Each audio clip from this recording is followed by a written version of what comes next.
In today's video, I'm going to teach you how to change the data source in Looker Studio. Whether you're updating one chart, an entire page, or even the whole report, this is a skill that can greatly enhance your flexibility when working with data, as it allows you to seamlessly integrate different data sets into your reports. Let's begin with changing the data source for a specific chart or a group of charts. First, ensure that you're in edit mode on your Looker Studio report. This is crucial because it enables you to make the necessary changes to your chart settings. Once you're in edit mode, locate and click on the chart that you want to update.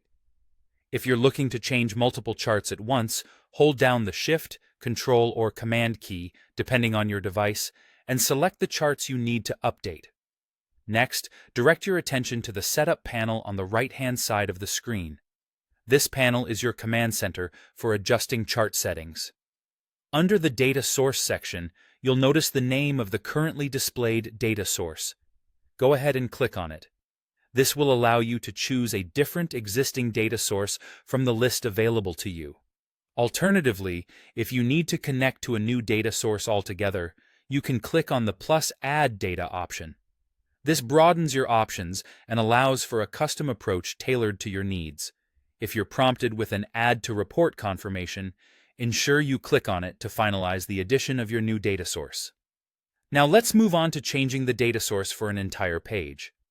Again, you'll need to enter Edit mode and navigate to the desired page within your report.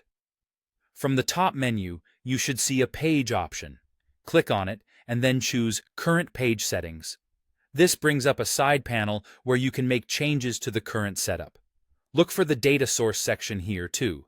You can either click on the current data source displayed or select Select Data Source if it's prompting you to do so. From this point, it's similar to what we did with the charts. Choose an existing data source or connect to a new one by following the same steps. Remember to click Add to Report if prompted. It's important to note that this setting only affects charts that you add to this page moving forward. Any existing charts will retain their original data sources unless you specifically update them using the steps we discussed earlier. These two options offer a streamlined approach to managing your data sources in Looker Studio, empowering you to have complete control over your data visualization and reporting needs. Thanks for tuning in, and happy reporting!